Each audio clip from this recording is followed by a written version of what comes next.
This Exodus 1, aka Indigo Sky, aka y'all know what it is. Trigger ranking in there, bitch. What's up, man? So about to get back on it, get back on that horse today, get back on some live.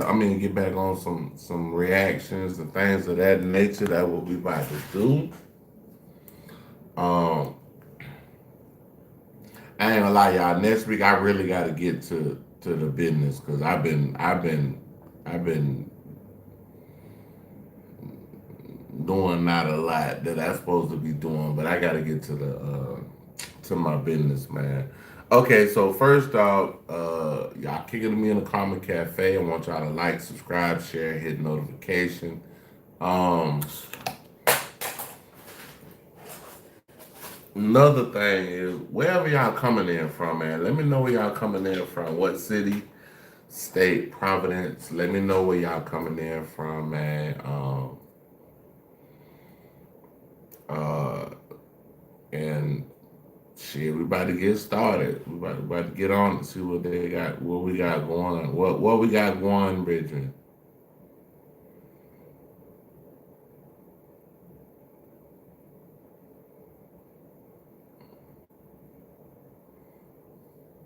Mm,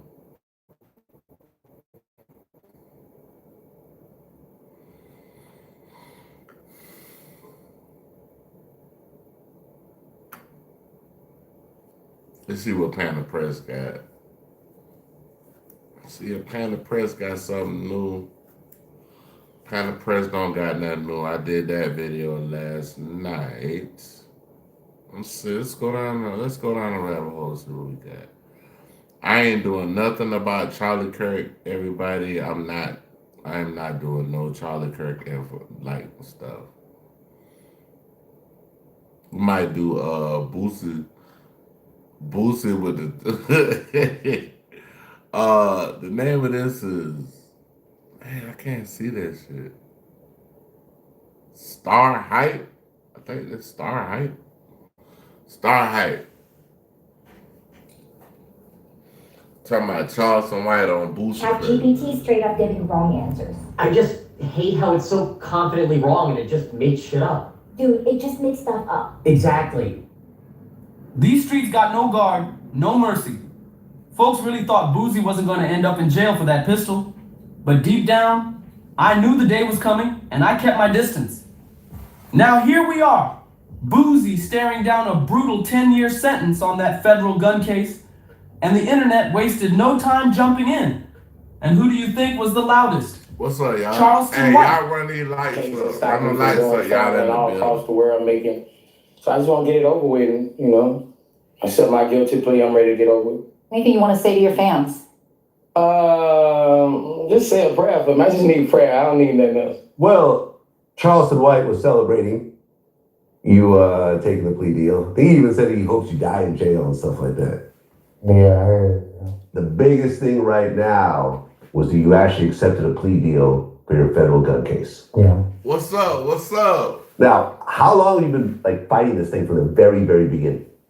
I've been fighting for probably. What's up? What's up? Bro, call me Father Christmas. 3 years. The moment the news hit the blogs, Charleston hopped on live looking like he I ain't got no problem with it. I'll be Father Christmas. I'm a father anyway, so hey, and I give out gifts on Christmas, so I'm Father Christmas this morning. Thank you. just hit the jackpot. He was cracking up, saying he always knew Boozy would end up behind bars. He even bragged that he'd been saving this celebration for years. Then he twisted the knife even deeper, saying he wouldn't care if Boozy never walked free again. Boozy had already confessed to fans earlier this month that he took a plea deal, worn out from a case that kept chasing him like a shadow he couldn't shake. Hey, how many years y'all think Boosie gonna get? How many years y'all think Diddy gonna get? But really, how many years y'all think Boosie gonna get? Like, do y'all think Boosie gonna get 10 years, or he gonna get time served, or 1 year, or probation? What y'all think, man? Prosecutors had dropped it once before, But in 2024, they came back swinging even harder, re-indicting him with more heat than ever. That so-called best choice plea could now cost him an entire decade of his life. While Boosie was online posting teary messages about trusting God and admitting he was just tired of the fight, Charleston White was online clowning, literally popping champagne like it was his birthday. Picture this. One man praying for strength while another man is laughing and dancing on his downfall in real time. Boosie's legal mess has been dragging on forever, but this federal gun charge, it's shaping up to be the nail in his coffin. He got caught as a felon in possession of a firearm, one of the toughest charges to beat in the system. At first, fans thought he might have dodged it for good. When the case got dismissed in 2023, people felt like Boosie was finally free to focus on his music, his family. So this is what happened, y'all. If y'all don't know, in the legal system, you got two different avenues. You got the state, then you got the feds. So what happened was the state dropped the charges. And a lot of time that happened with drugs and stuff like that too, cause you might have a certain amount of drugs. The state won't even bother with it. They'll be like, we're gonna drop the charges. And then soon as the state drop the charges, the Fed pick it up. The same thing with this gun thing with Boosie. You know, he got in trouble with the state of California. And, you know, basically, I guess the feds picked it up. Now he has to go to the feds. And his money. But the feds weren't done. In 2024, they came right back with the same charge, basically saying, nice try, but we're not finished with you. That's when Boosie broke down and took the plea deal. On X, he admitted, I thought this case was over and I was gonna get on with my life. You were attacking Kanye because of the, it's Kanye West, it just happened. Nigga been coming at me. He been coming at me, it's just, you know, I can't respond to those people, bro, like, that's a danger to what I got going on. Can't take no risk of losing this behind me. You're 4 weeks into switching to Samsung. How do you feel that your bubbles are great? It's like any other phone. I can send you high-res videos. It's behind me. But God don't make mistakes and I'm tired of fighting. Those words didn't sound like just another statement. They sounded like a broken man finally waving the white flag. And if you followed Boosie since Baton Rouge, you know he's been dodging bullets, both literal and legal, for decades. He's survived cases, survived beefs, even survived health scares. But this one feels different. 10 years isn't just a setback, it's a life changer. The exhaustion was dripping off every single line of his posts. This wasn't the same Boosie who used to troll everyone back and fight the world online.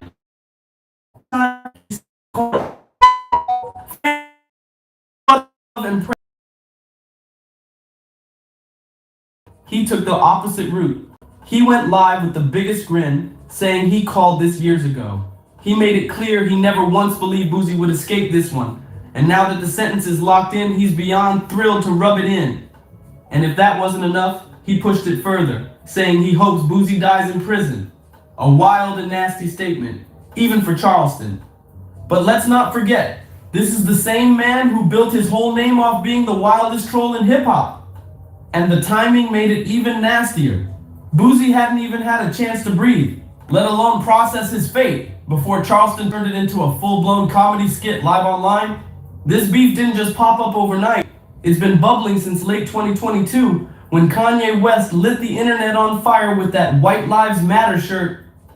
Boosie stepped up, calling Ye out for disrespecting black people, and honestly, most folks agreed with Boosie on that one. But Charleston, he jumped online blasting Boosie just for speaking on Kanye, and that's when things spun out of control. Charleston didn't just clap back at Boosie. Nah, he went straight for the jugular. He dragged Boosie's son, Tootie Raw, and even T.I.'s son, King Harris, right into the drama. He called them ugly, Hey, what up, what said they up? couldn't fight, and even predicted they'd end up in What jail up? one day. What That's when up? people realized Charleston wasn't some ordinary What up? troll. What's going on?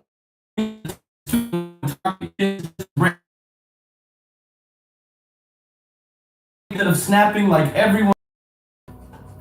In an interview with Tony the Closer, Boosie explained why he wouldn't explode, because the wrong words could land him right back in jail. Especially once Charleston dragged kids into it, that told fans everything. Boosie wasn't scared, he just knew Charleston was baiting him, setting traps that could ruin him if he reacted, but that calm didn't last long, because by early 2023, the beef was boiling hot. Charleston was already trolling T.I. over his so-called paperwork party, and that's when Boosie's son Tootie jumped in. He fired back, calling Charleston old, messy, and even told him to go die. And Charleston, being Charleston, saying, "Daddy died from that dive" at his son. Then it got even crazier. Just weeks later, Tootie actually got arrested on gun charges, and Charleston wasted no time claiming. He said police were. I don't even think he actually did that. I think what happened is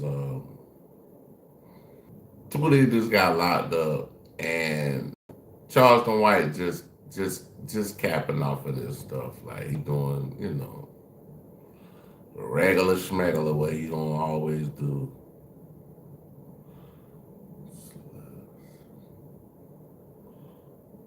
Trying to find my show. My channel, y'all. Give me a second.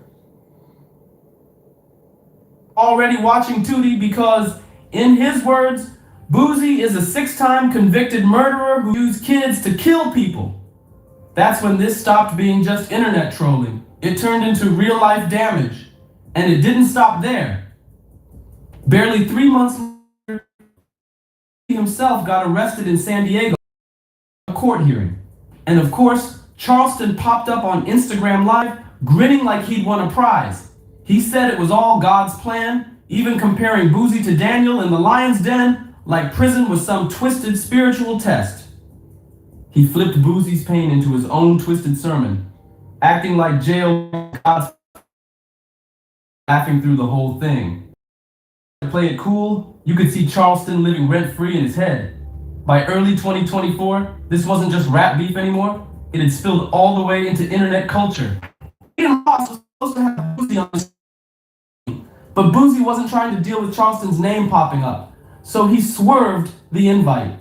Then Aiden spun the story, claiming he turned Boosie down out of loyalty to Charleston White. That lie spread like wildfire until DJ Vlad stepped in, dragging Aiden for siding with a man who once praised Hitler and even denied the Holocaust. That moment showed just how far Charleston's shadow stretched. Even young streamers were using his name like clout currency. And Charleston, he wasn't about to let things cool off.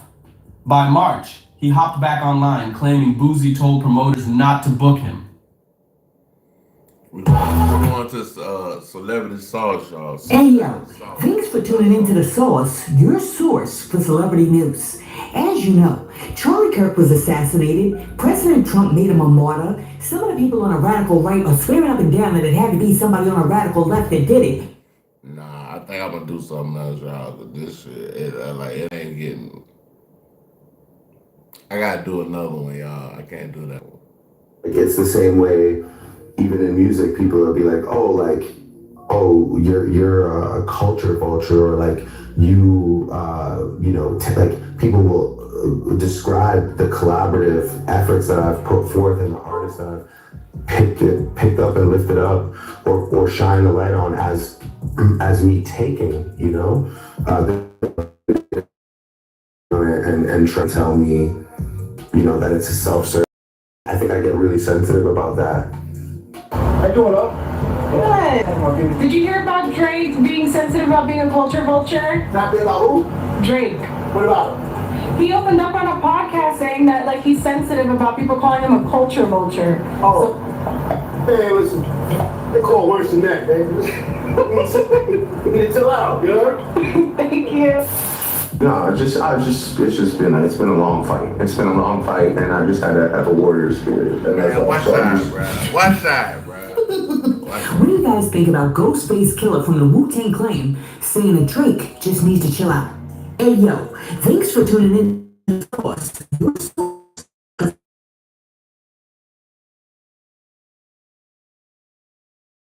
Now, somebody else who also thinks that Drake might need to chill out is Rick Ross, because the other day, Kenneth Copeland, whose stage name is Lil Woody, was supposed to be the star witness during the Young Thug trial. I recall.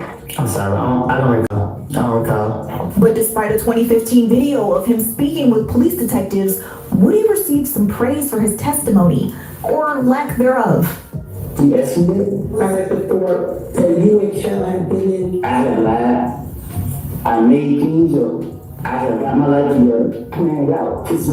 Woody sat down with Fox 5 outside the Peace Tower at Freedom Park this week to discuss how he's been working to do better since getting off the stand in August of last year. Sammy, I had no control. I was just, like somebody was just pushing me in the back and I was just going. I was afraid. I ain't know who was who. I just knew that, I'm gonna do whatever to protect myself. Going through that process, I didn't trust the state, I didn't trust the defense, I didn't trust nobody. That's why I take my life more serious now. And I hold myself accountable. Woody has since disavowed gang violence. He wrote a book called Books Up, Guns Down, and he plans to make a documentary about his life. And while he does all that, he's working to keep kids out of gangs. Walk away. You gotta tell yourself, okay, today I'm done. That's what I did. Woody said walking away also means it ends his music career because of the state of the rap music industry. Me personally, I don't want to put Really, the whole rap music industry, to me, this shit fake, bro. This shit fake. Like, from the top to the bottom, this shit fucking fake, bro. Like, to me right now, I'm looking at it like, I'm glad, because I had a chance to get in the music industry when I was real young. I was like 20, 21, something like that. But I had a chance to get in the music industry. I'm glad I didn't.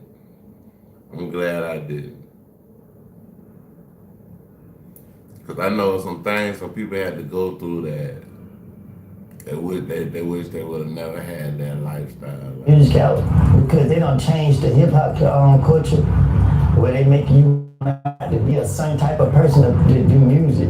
Woody says pushes musicians towards gang life and getting street cred. Something he has changed. Once they get the music scene back on where it need to be, I really support those, and let the kids know that you ain't gotta be a violent person to be a rapper. Drug dealer to be a rapper ain't a thing. You can be a educated to be a rapper. You can be whatever you want to be. You ain't gotta uphold that image. So, me personally, I won't be doing music. All the premium subscription movies and TV shows are completely free here. The latest theater releases are updated in real time, and all the movies... Me personally, I won't be doing music. Honestly, I agree with Lil Woody, because I remember a time when hip-hop and rapping was not synonymous with gangsterism. I mean, think about it. Kwame, King Play, Salt and Pepper, Chubb Rock, Father MC, Queen Latifah, none of these people were talking about offing their ops and selling narcotics, and we enjoyed the music just fine. It wasn't until Schoolie D, Eazy-E, Ice Cube, NWA, Ice-T, and Dr. Dre and them introduced that element into rap that you started seeing the beginnings of what we have today. And now, all those little thuggish, ruggish, straight out of Compton ninjas that introduced this mess into hip-hop are living in mansions in suburbia behind gated communities with their own security guards while they're riding around their own 50-acre estates on golf carts eating sandwiches with Grey Poupon. Meanwhile, the rest of us are left to deal with the aftermath of the chronic gangsterism, dopery, and thuggery in hip-hop that these ninjas retired from and left behind. Listen, hopefully YSL Woody's message catches on and some of these younger rappers realize... That's crazy, because, what they said was kind of true. Like, when hip-hop first started, hip-hop was like in New York, and it was more like a black expression type, like a Harlem Renaissance type thing. Like, it didn't start in Harlem, but I'm just saying, it's like a Harlem Renaissance type of thing. Like, it started in New York, but it was about black empowerment, and intelligence about your history, things of that nature. Then when they switch that shit over to gangster rap, it flipped. It flipped hard, bro. Like that's when niggas really start getting killed out here, bro. That rapping does not have to go hand in hand with gangsterism, and you can make a good song and be a good artist without talking about thugs, drugs, the ops, the wop, or how many times a week you make the panties drop. I don't know about you, but I would take a Ain't No Half Steppin' by artists like Big Daddy Kane all day, every day, before I would take Molly in the Club, Make the Panties Drop by Drake, who, by the way, may I point out, is not a thug nor a gangster, but for some reason, that nigga Drake Drake cosplaying. Drake ain't no real nigga, bro. Loves to play one in videos and on CDs. Because if Drake was in here right now, hey, if y'all can get to Drake, if Drake was in here right now, we would have to have a conversation. And then we might have to move some furniture in this bitch. All reality based on his personality. Instead of being out here talking about dropping the ops and talking about what he's gonna do to Kendrick Lamar, what Drake really should be doing is dropping rap songs with hooks by Ralph Tresvant like this. You need a man with sensitivity, a man like me. Anyhow, let's talk about Glorilla. Glorilla's legal team is now firing back at a copyright lawsuit that was filed against her earlier this summer by a woman named Natalie Henderson, aka Slim the Body Last, on Instagram, who claims that Glorilla stole a catchphrase, all natural, no BBL, from her and used it in her lyrics without consent. However, Glow is arguing to a judge that copyright law does not protect such a common and cliched expression. Glow's team says that the phrase natural, no BBL referring to a person with a natural body who has not undergone the Brazilian butt to be protected by copyright.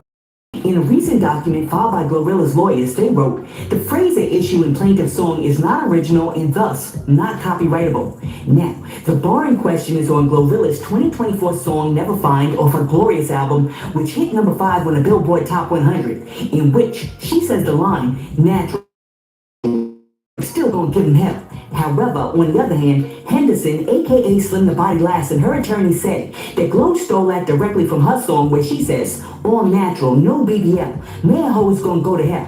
And they say that there are unmistakable similarities between the two works. And there's no that Glow came up with that phrase on her own. Source. Show us who Slim the Body Last is, because when we have these lawsuits, we usually know the artist, but we don't know the other side. We don't know who's suing. So let's see who's suing Glorilla.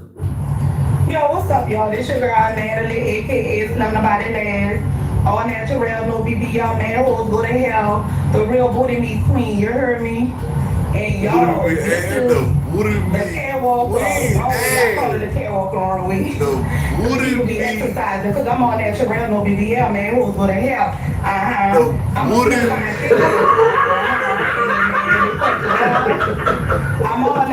all natural, no. It's a debut in City Park, honey, because baby, I ain't been in here like a whole year. Yeah, it's been a whole year since I've been at this park. Queen has returned. Some told me to come back down here and make a debut. Debut appearance. All natural BBL. I went viral. And the all natural Betty Queen. Real booty me. Yo, what's up, y'all? This Slim the Body Last. All natural. No BBL. Slim the Body Last. All natural. No BBL. Man, hoes go to hell. Slim the Body Last. All natural. No BBL. Man, hoes go to hell. Why you mad? Cause this body on me. Why you mad? Come on, tell me what's it. Why you mad? They ain't beat that ass off. Cause it was the one I wrote. Oh, walk it out, baby. Walk.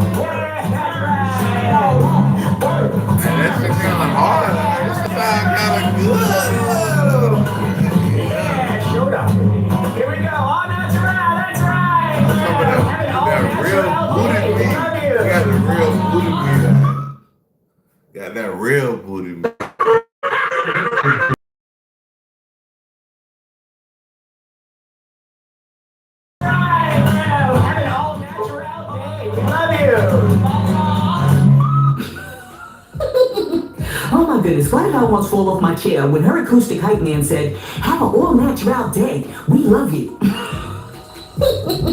I am done. But based on my very quick assessment and very unprofessional opinion, I believe. Do you think that natural no BBL is a copyrightable phrase? Like, ain't no BBL. She ain't one. I mean, it's hard because when it comes to copyright, you gotta prove it, and it's not like Villa was rapping, then in the middle of her song, she was like, "Ba ba ba ba ba, I'm loving it." Anyways, in a very Hey, a little fun fact. When she said, "Ba ba ba ba ba, I loving it." I don't know if y'all know who came up with that. Well, Pusha T came out with that for McDonald's, and he's still getting paid to this day for it. He said turn of events. The other day, Kodak Black was live streaming straight from his car while he was driving, and while he was driving, this dude was drinking scissor through a straw straight out of a cough syrup bottle.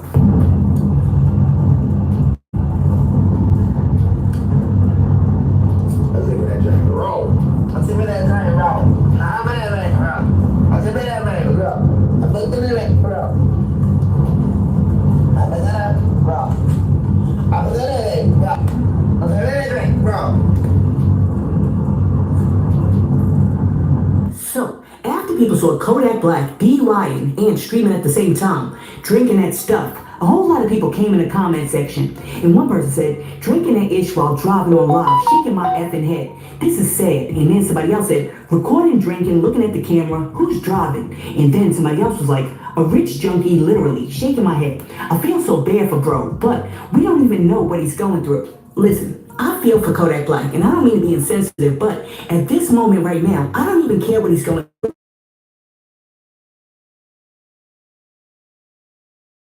And that's what I'm saying, like, bro, like, fame ain't good. Sometimes fame ain't good for you. The person that he might run over because he's behind that wheel sipping on that scissor. Lord, I pray that Kodak Black is able to safely make it to his death, his black behind to a rehab, because it's one thing when you're doing something to harm yourself, but this right here is endangering everybody else. And last but not least, the other day at college invited Charleston White to come be their guest speaker, and when he got there, Charleston White was kind enough to give the student Charleston says that no other community outside of the black community snitches so much, and also places an emphasis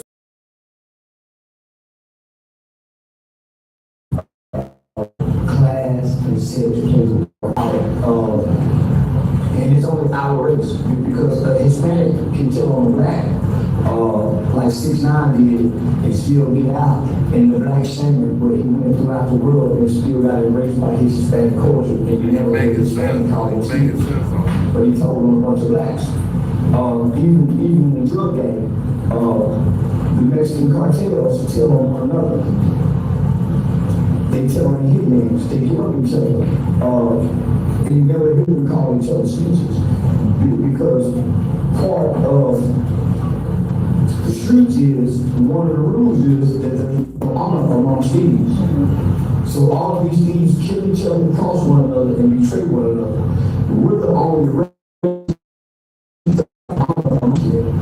and go against one very concept that supersedes race, class, and sex, which is nature. Nature's first rule is self-preservation. When mama and grandma decide to discipline a bunch of kids who done something and they don't know who done it, by the time they get to you get to whooping, you say, "I didn't do it, no," and you're a tail if she hits you hard enough. So most of our people who we think is bad just ain't been hit hard enough. So when you think about the race, you think about culture. What Doc said, how you was raised, where you was raised, and the foundation of who you are. Okay, so I'll be damned if I work hard to send my child all the way to college, and then when they get to college, the guest speaker that y'all have is Charleston White. I mean, for real. Bring my kid Barack Obama. Bring my kid Cornel West. Bring my kid Angela Davis, not Charleston White.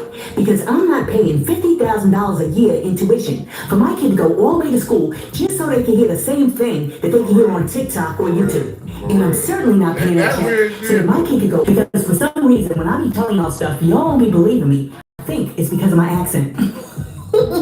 Anyhow, as y'all know, the other day a young 19-year-old girl from PG County named Dakara Thompson went missing, and we now know that a man named Hugo Hernandez Mendez took her home and unalived her. Now, as the police were doing their investigation, they found out that Hugo's roommate actually heard some stuff going down. Because Hugo's roommate said that he heard Hugo in the other room having sex, and it sounded like the other person wasn't enjoying it. So, let's stop right there. Why do you think that Hugo's roommate did not go knock on that door or call the police? Why? Because there's honor among thieves. And Hugo's roommate was probably more concerned with protecting his Guatemalan roommates that he knew were illegal immigrants than he was with protecting some young girl. Dude, the guy who lives next to Hugo now says that when he came outside in the wee hours of the morning, he saw something suspicious. He saw that the neighbors were out there burning something in the backyard. So, I've lived next door to these people for years. Cody is breaking his silence after he says he talked to Prince George's County homicide detectives about the murder of 19-year-old Dakara Thompson. It is the first time I'm speaking publicly about this. Like I said, I live directly next door. I was 40 feet away from where the attack happened. Living next door to suspect 35-year-old Hugo Hernandez Mendez, the alleged illegal immigrant who police say Thompson's bedroom in this home in Bowie, Maryland. Cody tells me he stepped outside his house early morning on August 23rd and saw something burning in the suspect's backyard. The smell, it's different. It's not brush smell.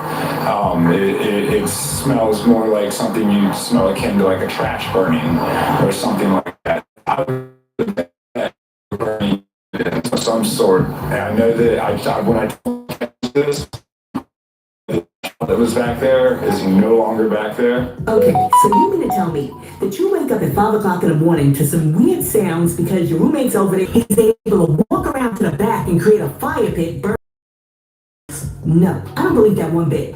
I believe that somebody in that house did notice, but they were not willing to call the cops to bring attention to their home because they knew somebody in that house would get deported. Why? Because there's honor among thieves. Listen, I understand that everybody's different, everybody's not the same, and everybody has a different love. Every house that I've lived in, ever since I was a child, every squeak of the house. For example, if I'm laying in my bed and I hear this,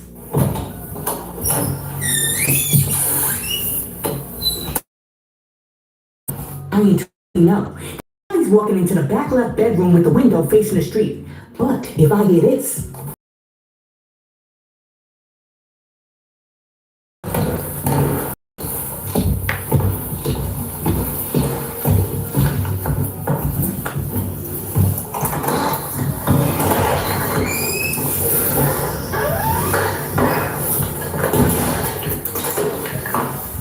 I don't even have to get up, and I already know that somebody down on the first floor is walking towards the side door that leads to the patio. And guess what? If I hear any little difference in the nuance of those squeaks that's different than what I used to hear, I'm already up with a baseball bat looking at the blinds. Listen, let me know down below. Is that just me, or are you the same way too? Do you know every sound and squeak in your house? And when something's different in those patterns, are you not up and on high alert trying to figure out what is going on in your house? I'm sorry, but if I'm wide awake, not asleep, but wide awake, there's no way you're gonna sneak an unalived body past my door, go outside, put the body in a trunk, then roll around back, create a fire pit, burn the evidence, and I pass me. As soon as I smell the smoke wafting through my window at 5, 6 a.m. in the morning, I'm gonna. With that being said, I firmly believe that like 2, 3 people in that house knew that something was off. But for self-preservation, they didn't call the cops because they didn't want ICE showing up at that crib. And trust me, if that young girl's cell phone data didn't lead them right to their doorstep, those cats in that household would have never said nothing. Because contrary to Charleston White's belief, every criminal group in the U.S., whether or not you were born here or not, has some sort of code of silence. Now, because this is YouTube and I know darn well people be taking stuff all out of context and mingling up people's words, let me qualify what I just said. I am in no way condoning people seeing crimes and not calling the cops. But What I am saying to people like Charleston White is please, don't be out here trying to make it seem like black people are the only people who do that mess. Especially when you have a Caucasian thug sitting in the White House right now who knew everything that Jeffrey Epstein was doing and didn't say a word. Because when you run around creating false narratives like that, you actually give other people ammunition to use against your own people, even though what you said isn't true. It's almost like when people run around saying that black people are the only people that commit black crimes. You don't see white people don't commit white-on-white crimes. Yes, they do. They do it all the time. They just don't call it white-on-white crime. Lest we forget what just took place over there at the University of Idaho, or David Berkowitz, or Ted Bundy. And as a matter of fact, white people usually murk white people, and they only report it 45% of the time. Whereas, because of vicinity, black people have a tendency to murk black people, and they report it 40% of the time. So when you really think about it, cross-culturally, there's really no difference in the rate that black people and white people commit crimes against their own and report crimes. Now, in an interesting turn of events, they allowed him to talk about snitching.